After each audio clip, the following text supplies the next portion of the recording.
Gong. Wih, tanggapan apa tuh? Kok nggak terasa? Ini kita lagi di podcast. Podcast? Apa itu? Apa tempat bunga itu ya? Bukan Gong, ini podcast itu loh.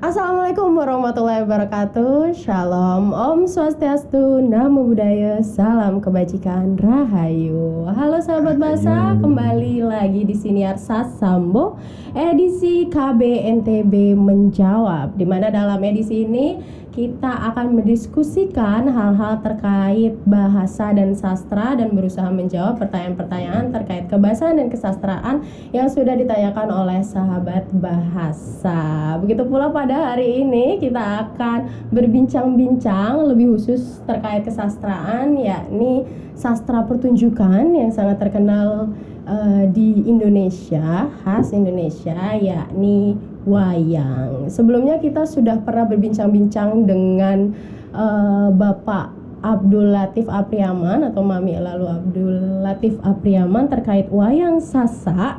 Namun agak berbeda pada hari ini karena kita akan berbincang-bincang terkait wayang yang ada di pulau tetangga kita, yaitu Pulau Jawa. Nah, seperti apa sih bedanya? Kita juga nanti akan membandingkan sedikit dengan wayang-wayang yang berada di Sasak ya, wayang Sasak. Langsung saja kita sambut, ini dia narasumber kita pada hari ini, Bapak Safarudin Balo atau biasa disapa dengan Mas Balo. Selamat pagi Mas Balo.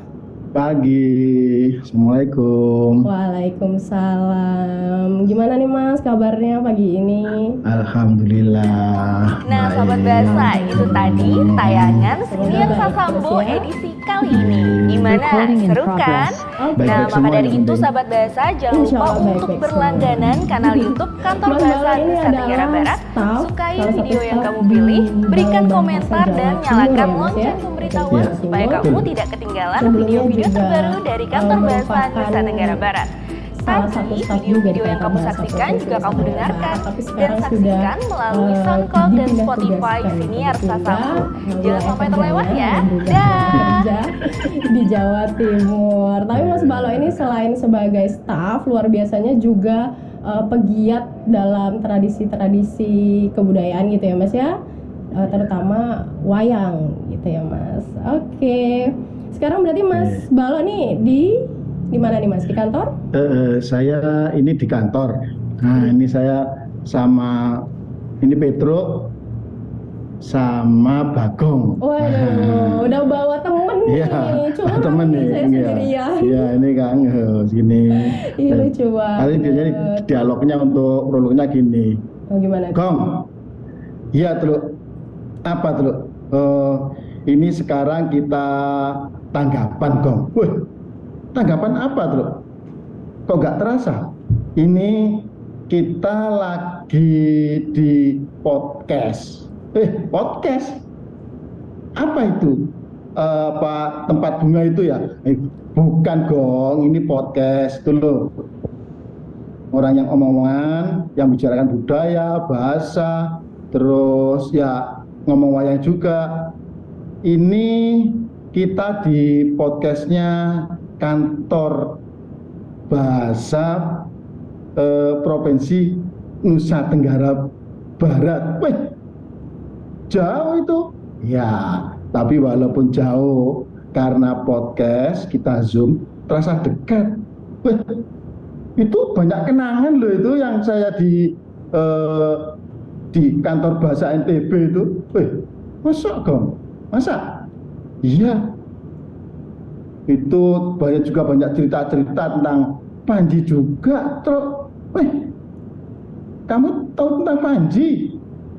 Iya tuh di di Lombok juga ada cerita Panji. Misalnya itu kan cerita ini loh, tuh Cupak Gulantang. Oh itu. Oh iya, ayo tuh sekarang kita podcastan.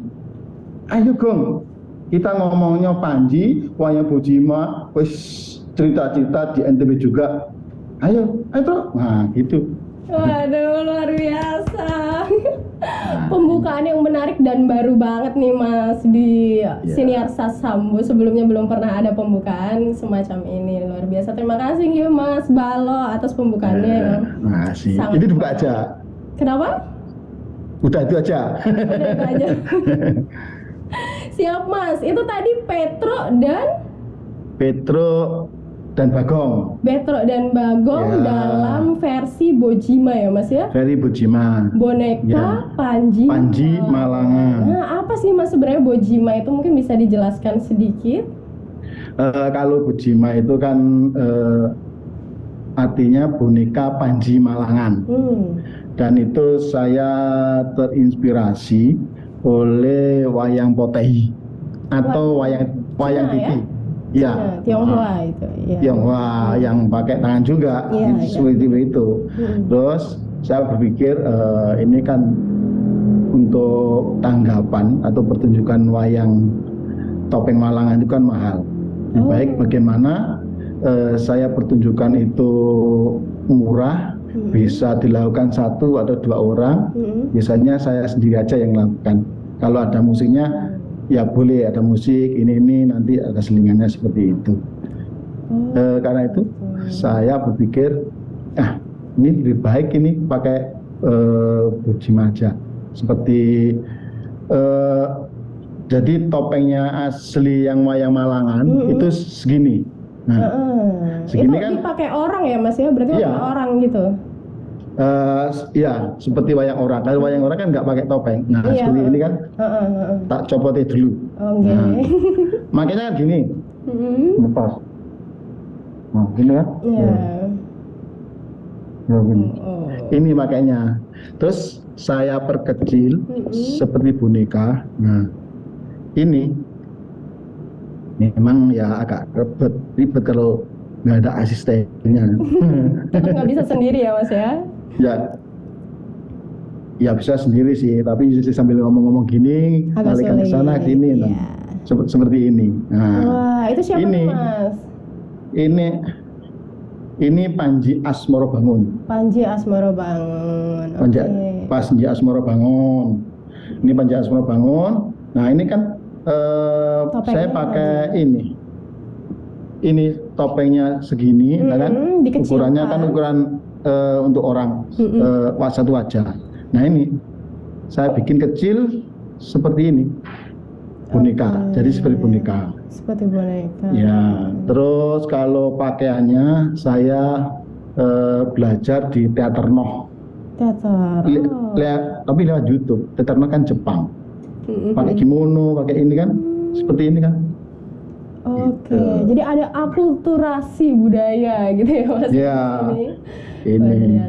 ini modelnya Potehi, Tuwang Titi, ini Noh, terus ini saya pakai Malangan, jadilah wayang Bojima. Boneka Panji Malangan. Berarti kisah-kisah yang banyak dibawakan kisah-kisah Panji ya Mas ya? Kisah-kisah Panji. Oke, seperti ini yang itu membedakan teman-teman.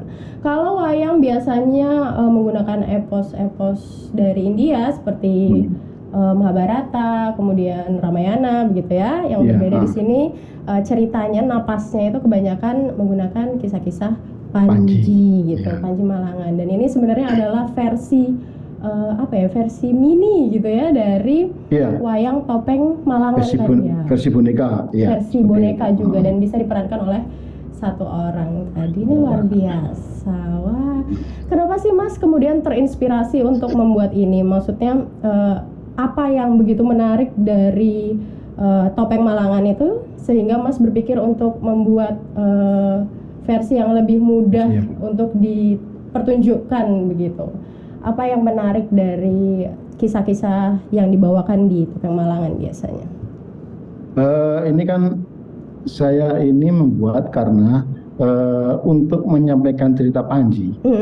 Kalau kita memakai wayang topeng Malangan yang anggota yang penarinya itu 15 orang, terus penabuh gamelannya itu 20 orang, 15, 2, 35, belum yang lain, belum sound systemnya, belum panggungnya. Paling tidak ini kan dengan pertunjukan seperti itu berbiaya paling enggak 40 juta, ya kan?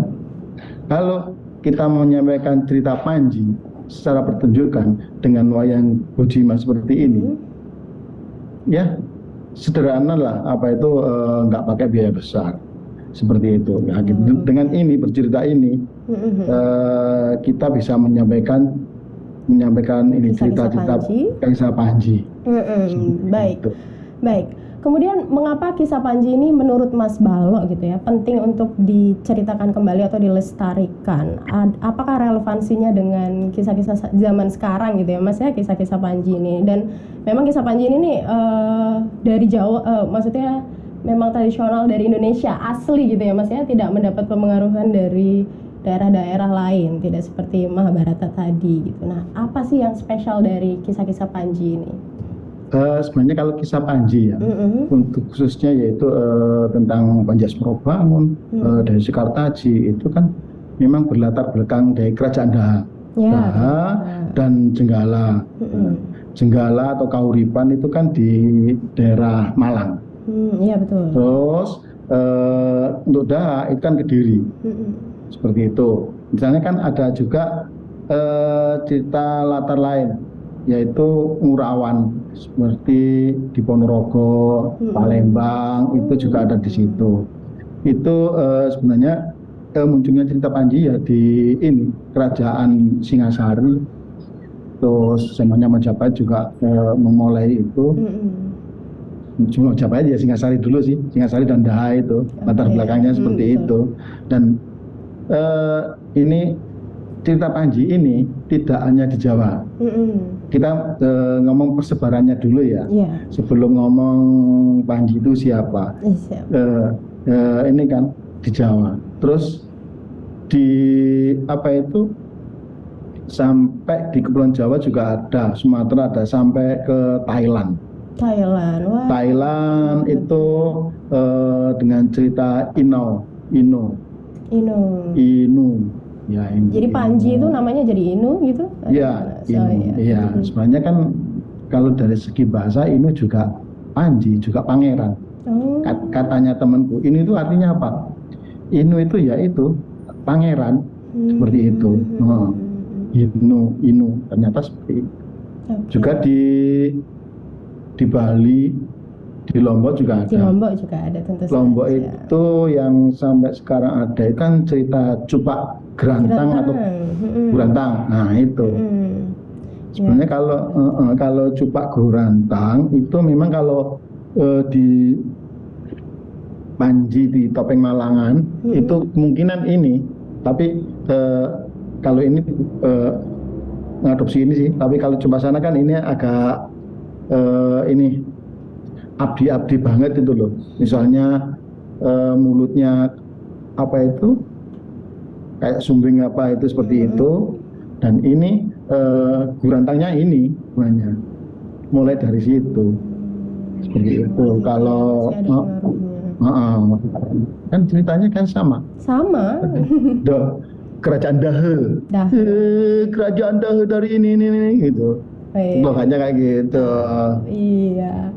Kita juga kemarin baru saja menerbitkan Cerdik Mas, cerita digital Putri Cilinaya. Nah, Putri Cilinaya itu juga ternyata cerita Panji juga ya Mas ya. Cilinaya itu Gali Chandra Kirana. Gali Chandra Kirana. Iya gitu. gitu. Jadi sebenarnya kisah-kisah Panji ini juga sangat populer di Nusa Tenggara Barat gitu. Ya. Oke. Kalau begitu untuk wayang Bojima ini Mas sudah dipentaskan di mana saja nih Mas? Yang terakhir itu saya pentaskan di ini Sekolah Alam Sekolah Ramadhani. Iya, Ramadhani. Biasanya kemarin iya. Pertama itu saya pentaskan kayaknya di Lamongan. Oh. Iya. Tahu Lamongan? Oh. Tahu dong. Lamongan. Iya. Terus di Kediri itu pas musim tandur seperti itu.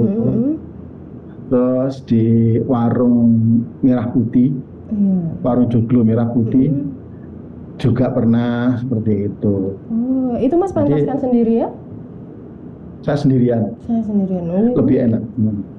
Manage-nya enak, ngaturnya enak. Kalau kita bawa kru, wah ini bayarin kru ini, wah sudah berapa? Nah ini kan enak. Oke, tadi ada dipentaskan ketika musim tandus ya Mas ya? Musim tandur. Oh, musim tandur. Ya, jadi pentas ini apa itu teman-teman petani. Teman-teman petani. Oh. Penontonnya berarti petani-petani itu ya? Teman-teman di orang kampung, orang seniman gitu. Kan di kampung.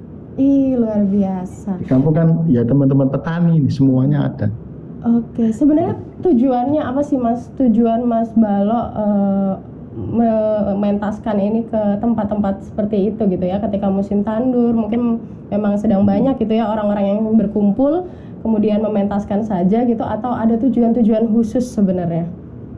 Ya kita pertama yaitu itu apa itu menyosialisasikan. Ini terlalu banyak guyon sama Bagong sama Petro ini. Iya memang saya biasanya Bagong sama Petro itu saya ini sela-sela di guyon ini, ya ini kan ini serius. Saya untuk sosialisasi ini apa itu cerita Panji. Misalnya di Kediri, saya menceritakan Panji ini dengan latar Gua Selo Mangleng, begitu. Gua Selo Mangleng itu kan di Kediri. Jadi kita dengan mendekati Kediri, dengan kita bercerita dengan Gua Selo Mangleng, ternyata Gua Selo Mangleng itu ada ceritanya. Nah, seperti itu. Untuk mempopulerkan kembali cerita-cerita itu ya Mas? Iya, ada kaitannya dengan alam ini seperti itu. Oke, biasanya Mas masukkan pesan-pesan dalam ceritanya, ada modifikasi atau bagaimana? Untuk pesan-pesan itu nanti alami aja. Kalau kita nggak menggurui seperti itu. Oh, nggak menggurui ya. Oke. Jadi hanya untuk menyampaikan ceritanya saja ceritanya gitu, ya. Dan Mas Balo merasa kalau cerita Panji ini memang seharusnya sudah dilestarikan gitu ya Mas ya? Iya, seperti itulah. Misalnya kalau cerita ini kan ada pesannya kan, misalnya saya cerita tentang Dewi Sri. Iya. Dewi Sri itu kan kalau memang nggak ada ininya, nggak ada topengnya, ini Sekar Taji bisa jadikan tokoh sebagai Dewi Sri. Dewi Sri. Itu, dalam ceritanya seperti itu. Nah ini memang kalau ini Panji Asmorobangun ini itu anak Raja Jenggala yang diberi apa itu sawah pekarangan seperti itu mau panen. Nah ini perlu pembantu atau perlu apa ya? Yang bantu panenan itu loh. Iya. Nah itu Pekerja di sini kan ya? Pekerja.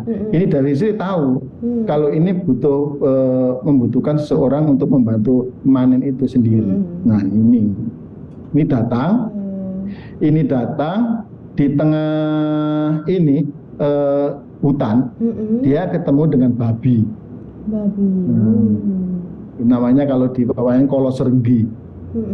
Kolos Renggi kan, nah seperti itu. Dia ketemu babi di sini, terus si babi itu ditanya, kamu mau kemana? Saya mau ke Jenggala, mau panen juga. Nah ini sudah tahu dia Dewi Sri tahu tabiatnya babi. Pasti kamu akan apa itu memanen semuanya itu. Tidak seperti itu. Makanya babinya memanen semua, ditangkal sama ini Dewi Sri. Ditangkal, maka terus sama Dewi Sri itu senjatanya Dewi Sri untuk membunuh babi itu, polos renggi itu, yaitu dengan sirih. Ya, buntelan sirih. Nah, sirih itu dilemparkan, terus babinya keluar darahnya itu menjadi penyakit hama-hama tikus ini seperti itu. Tapi dalam perjanjiannya ini babi kamu boleh ngambil, tapi jangan semuanya, sebagian saja. Gitu. Itu kan. Nah, dari cerita ini saya nggak menggurui ini loh, kamu harus gini. Tetapi di sini ada apa ya? Bagian dari panen itu seperempat atau 10% atau 2%-nya itu untuk orang lain. Nah, seperti itu. Betul. Saya nggak begitu. Iya, benar. Itu salah satunya. Sebenarnya di dalam cerita Panji itu ada pesan-pesan yang ditampilkan secara implisit gitu ya Mas ya, dengan ketika itu ditayangkan atau dipertontonkan bagi orang lain, sebenarnya itu adalah cara mengedukasi tapi dengan tidak menggurui. Sebenarnya seperti itu ya Mas ya, karena sebenarnya ada pesan-pesan di dalamnya gitu. Wow. Dan ini adalah salah satu upaya dari Mas Balok untuk melestarikan kisah-kisah Panji itu tadi agar tetap terus didengar oleh teman-teman gitu ya Mas ya. Anak-anak muda, generasi anak muda. SD, SMP, terutama generasi muda gitu ya Mas. Ini Mas bagaimana? Pernah nggak sih ada kegiatan yang mungkin ada dukungan pihak-pihak lain gitu ya, mungkin pemerintah gitu, tampil di satu pementasan yang memang diundang sebagai pementas untuk dengan kalangan-kalangan tertentu, misalnya dari Balai Bahasa Jawa Timur sendiri saja gitu mengadakan kegiatan, kemudian wayang Bojima ini menjadi salah satu tampilannya. Ini mancing ini. Ini apa itu bikin aja ini rekamannya ini, suruh dikirim ke Bu Umi. Oh gitu ya. Karena ini ya, saya nggak pernah minta Bu, tolong dong saya diberikan gini, enggak. Gitu. Saya cuma dari pementasan dari musim Tandur, terus di sekolah alam Ramadhani, di ini semuanya itu cuma saya share di WA aja. Gitu. Ya bagus tapi nggak pernah ditanggap. Oke. Semoga Bu Umi menonton ini ya. Siapa tahu nanti ada kegiatan-kegiatan revitalisasi bahasa daerah, misalnya salah satunya bisa nih ada pementasan dari wayang-wayang Bojima oleh Mas Balok nih dan kawan-kawan yang terkait tentu saja. Paling nggak ini salah satu cara, tapi saya nggak. Biaran Jarno wae lah. Siap. Yang penting cerita Panji ini bisa tetap lestari gitu ya, bagaimanapun caranya begitu Mas ya. Apapun ini saya jalan terus seperti itu. Oke. Waduh, keren sekali. Iya. Baik Mas, di kantor Bahasa Provinsi Nusa Tenggara Barat ini juga kisah Panji ini juga sebenarnya cukup saat ini kita berusaha untuk melestarikan juga. Salah satu upaya kami adalah dengan membuat katalog naskah-naskah atau takepan gitu ya, naskah-naskah lontar yang ada di Nusa Tenggara Barat. Saat ini masih 30 naskah yang kami katalogisasikan dalam Sinano namanya, yaitu koleksi naskah kuno, dan sudah bisa diakses oleh teman-teman melalui laman kantor bahasa Provinsi Nusa Tenggara Barat. Di situ juga ada kisah-kisah Panji seperti tadi, kisah Cilinaya juga ada di situ gitu Mas. Coba Gerantang juga ada di situ gitu. Gimana nih tanggapan Mas Balok terkait katalogisasi itu dan digitalisasi naskah-naskah lontar gitu ya, atau naskah Sinano ini Mas? Ya, ini bagus apa itu kreativitas teman-teman bagaimana cerita lokal Sanadra ini menjangkau lintas media, lintas ruang dan waktu seperti itu. Misalnya Cilinaya, Cilinaya ini kisah Panji, tapi Panjinya di mana? Nah seperti itu, seperti itu. Nah, saya juga ingin tahu Cilinaya itu ceritanya seperti apa, karena saya juga ini apa itu masih mereka-reka. Ini loh cerita dulu itu seperti apa saya juga lupa. Oh gitu ya. Apakah Cilinaya itu dulu itu meninggalnya Muksa atau apa seperti itu? Mbaknya tahu, Mbak Lia? Kalau apa dari itu? Cuma untuk stimulus saja. Recall ya, Mas, iya, iya. Ya. Nanti saya hubungkan dengan yang sini, Panjinya itu. Oh iya, kalau Cilinaya itu memang begitu meninggalnya karena dibunuh sebenarnya, dibunuh oleh pemburu gitu. Tapi ketika dibunuh itu ternyata terbukti kalau Cilinaya itu adalah putri dari kerajaan Daha kalau nggak salah. Dia adalah putri dari kerajaan Daha dan ketika ditemukan gitu, aduh ini jadi cerita nggak apa ya Mas ya. Ketika ditemukan Cilinaya itu bisa dihidupkan kembali gitu. Ketika hidup kembali itulah dia datang untuk menemui Panji, si tokoh Panji itu untuk kemudian mereka bersatu dan diketahuilah kalau oh ternyata Cilinaya ini putri dari kerajaan Daha begitu. Gitu. Matinya dibunuh.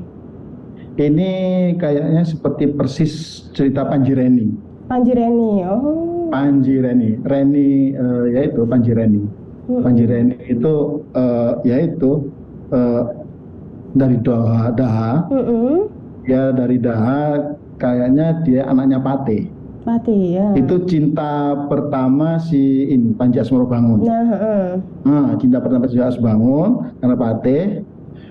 Karena ada ini si Panji Asmorobangun kan anaknya raja, kok kawin sama Pate, padahal sudah ada Kong Kali Kong, Raja Jenggala dengan Daha itu mau ini mengawinkan dengan Dewi Sekartaji.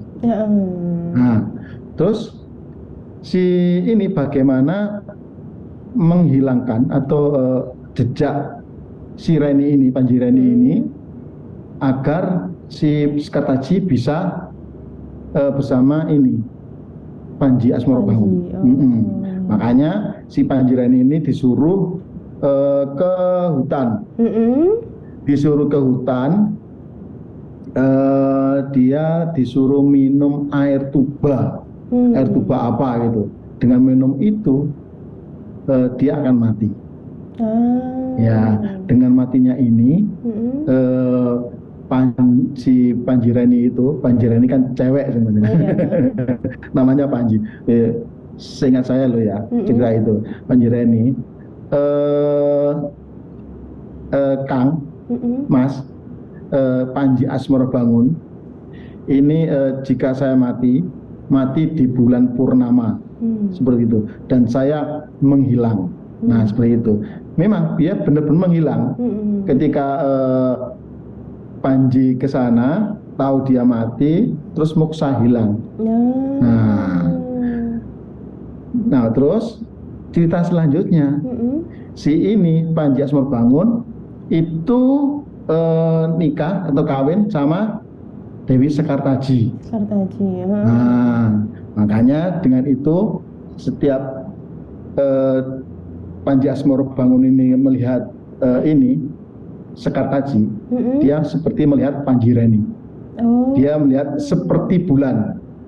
Makanya Panji Sekartaji, Dewi Sekartaji ini juga ada yang mengatakan Galuh Condro Kirono. Galuh Chandra Kirana kan? Ya Galuh kan? Chandra Kirana bulan seperti itu. Makanya dia itu kecantikannya Panjireni ini nitis ke sini. Itu yang baru saya baca kemarin-kemarin. Iya. Oh gitu ya, berarti memang ada motif-motif ya Mas ya dalam kisah Panji ini yang memang sama sebenarnya, hanya dikembang-kembangkan saja ceritanya di berbagai daerah gitu ya. Bahkan misalnya di Jawa Timur ada berbagai versi tapi tokohnya saling berkaitan atau bahkan sama gitu ya Mas ya. Iya, ya sama memang ada kesamaan motif. Iya, kesamaan motif. Ya. Tapi dikaitkan dengan kalau di sana kan Gunung Rinjani, betul. Ya kan? Iya betul. Hanya juga ada Gunung Rinjani. Kalau di sini kan ini biasanya Gunung Arjuno, Tengger, terus Gunung Kelut. Ya dikaitkan dengan alam sekitar. Iya. Karena ini kan cerita tentang ekologi juga, tentang pertanian. Nah ini kalau ini tentang pertanian, ini itu Panji Asmorobangun itu ketika dia keluar dari keraton Jenggala, dia mencari Dewi Sekartaji. Dewi Sekartaji entah karena permasalahan cinta biasanya cewek kan gitu kan. Langsung dia minggat karena dia keluar dari keraton mencari ini Dewi Sekartaji.